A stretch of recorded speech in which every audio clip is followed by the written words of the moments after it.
اللہ اکبر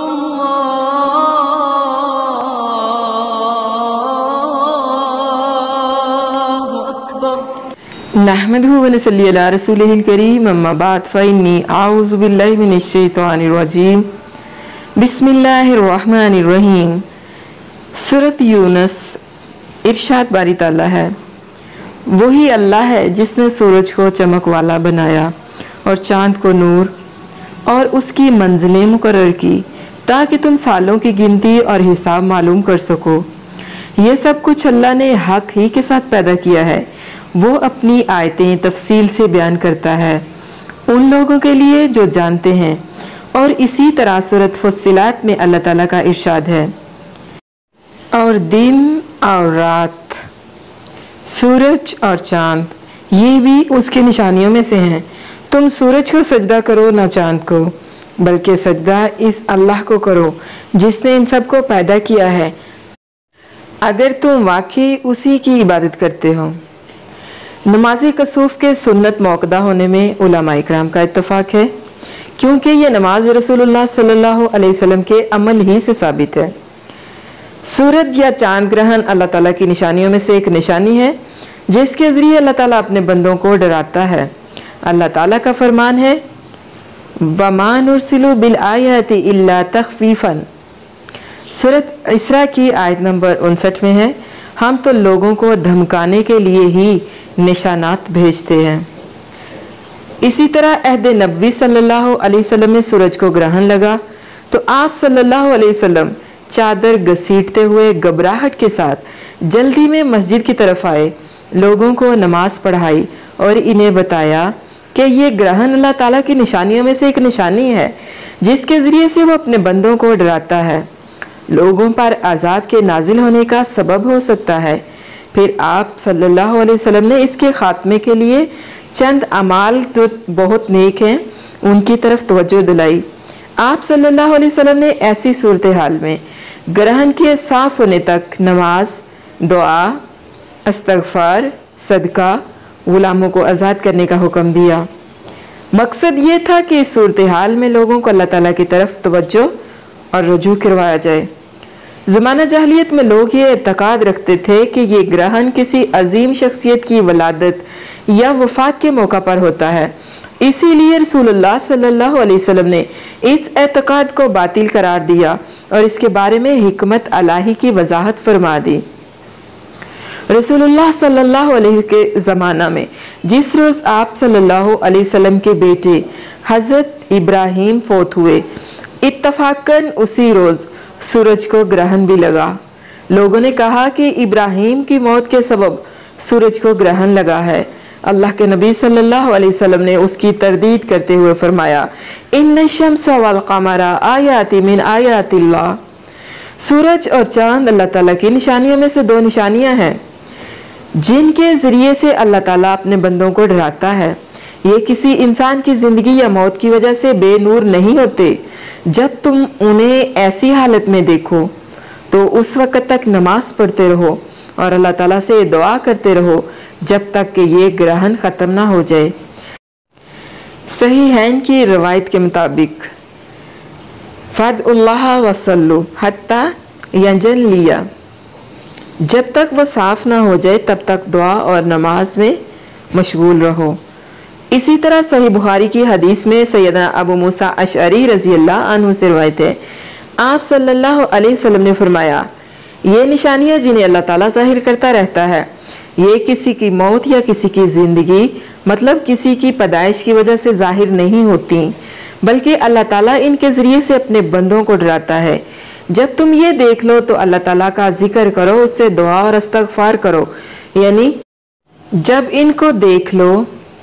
تو اللہ کے ذکر اور اس سے دعا اور استغفار میں مشغول ہو جاؤ۔ اللہ تعالیٰ سورج اور چاند پر گرہن طاری کر کے ان دو عظیم نشانیوں کو اس لیے دکھاتا ہے کہ لوگ عبرت حاصل کریں اور انہیں علم حاصل ہو کہ دونوں اللہ تعالیٰ کی مخلوقات میں سے ہیں۔ مخلوقات کی طرح ان میں بھی نقص اور تغیر ہو سکتا ہے۔ اس کے ذریعے سے اللہ تعالیٰ لوگوں کو بتاتا ہے کہ ہر چیز پر قدرت صرف اسی کی ہے۔ اس کے علاوہ یہ بھی کہ وہ اکیلا ہی عبادت کے لائق ہے، جس طرح کہ ارشاد باری تعالیٰ ہے، سورۃ فصلت ہے، وَمِنْ آيَاتِهِ اللَّيْلُ وَالنَّهَارُ وَالشَّمْسُ وَالْقَمَرُ لَا تَسْجُدُوا لِلشَّمْسِ وَلَا لِلْقَمَرِ وَاسْجُدُوا لِلَّهِ الَّذِي خَلَقَهُنَّ إِن كُنتُمْ إِيَّاهُ تَعْبُدُونَ۔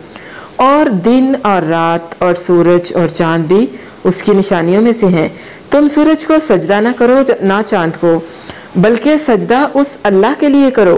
جس نے سب کو پیدا کیا ہے، اگر واقعی تم اسی کی عبادت کرتے ہو۔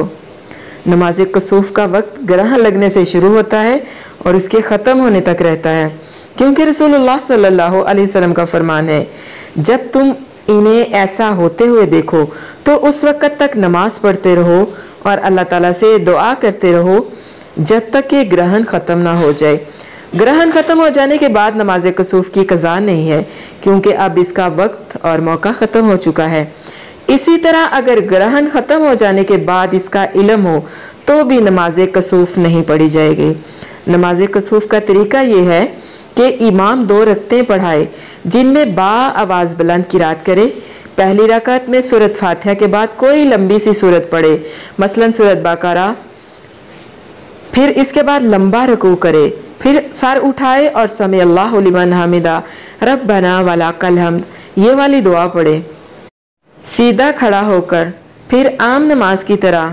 پھر سورۃ فاتحہ کے بعد پہلی سورت سے قدرے کوئی چھوٹی سورت، مثلا پہلے سورۃ بقرہ پڑھی ہے تو پھر سورۃ آل عمران پڑھے، پھر دیر تک رکوع میں رہے جو پہلے رکوع سے قدرے چھوٹا ہو،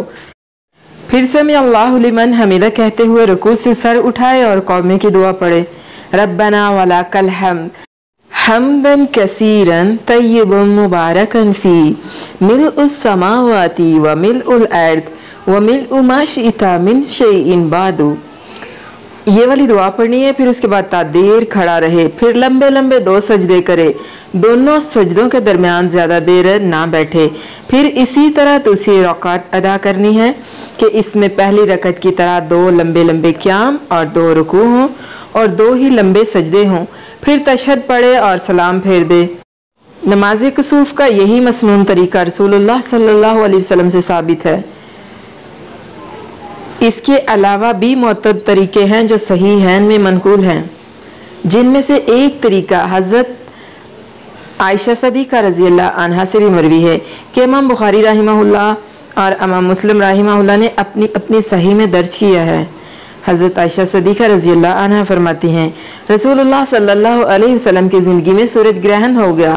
تو آپ صلی اللہ علیہ وسلم مسجد میں تشریف لائے تو لوگوں نے آپ کے پیچھے صفیں بنائی، آپ نے تکبیر کہی اور لمبی قرات کی، پھر اللہ اکبر کہا اور لمبا رکوع کیا، پھر سمع اللہ لمن حمدہ کہتے ہوئے کھڑے ہوئے اور سجدہ نہ کیا بلکہ قرات شروع کی جو کہ پہلی قرات کی نسبت کچھ کم تھی، پھر تکبیر کہی، پھر لمبا رکوع کیا جو پہلے رکوع کی نسبت تھوڑا کم تھا، پھر سمع اللہ لمن حمدہ ربنا ولک الحمد یہ والی دعا پڑھی، پھر سجدہ کیا، پھر دوسری رکعت بھی اسی طرح ادا کی۔ آپ صلی اللہ علیہ وسلم نے 2 رکعتوں والی نماز میں 4 رکوع اور 4 سجدوں کے ساتھ جو ہے وہ نماز کی تکمیل کی، یعنی 2 رکعتوں والی نماز 4 رکوع اور 4 سجدوں کے ساتھ مکمل کی۔ نماز سے فارغ ہونے تک سورج صاف ہو چکا تھا۔ مسنون یہ ہے کہ نماز کسوف بعد جماعت ادا کی جائے، کیونکہ رسول اللہ صلی اللہ علیہ وسلم نے ایسا ہی کیا تھا، اگرچہ یہ نماز بھی باقی نوافل کی طرح فردن فردن جائز ہے، لیکن بعد جماعت نماز ادا کرنا جو ہے وہ زیادہ افضل ہے۔ نماز کسوف ادا کر لینے کے بعد امام کو چاہیے کہ وہ لوگوں کو واعظ و نصیحت کرے، ان کی غفلت اور لاپرواہی پر انہیں تنبیہ کرے، دعا اور استغفار کا حکم دے۔ حضرت عائشہ صدیقہ رضی اللہ عنہا فرماتی ہیں، نبی کریم صلی اللہ علیہ وسلم جب نماز کسوف سے فارغ ہوئے تو لوگوں سے مخاطب ہوئے، اللہ تعالیٰ کی حمد و ثنا بیان کی اور فرمایا، یہ سورج اور چاند اللہ تعالیٰ کی نشانیوں میں سے 2 نشانیاں ہیں، یہ کسی کی موت یا زندگی یا کسی کی پیدائش کی وجہ سے بے نور نہیں ہوتے، جب تم ایسے ہوتے ہوئے دیکھو تو اللہ کو یاد کرو، تکبیرات کہو، نماز پڑھو اور صدقہ کرو۔ اگر گرہن ختم ہونے سے پہلے ہی نماز مکمل ہو جائے تو دوبارہ نماز پڑھنے کی ضرورت نہیں۔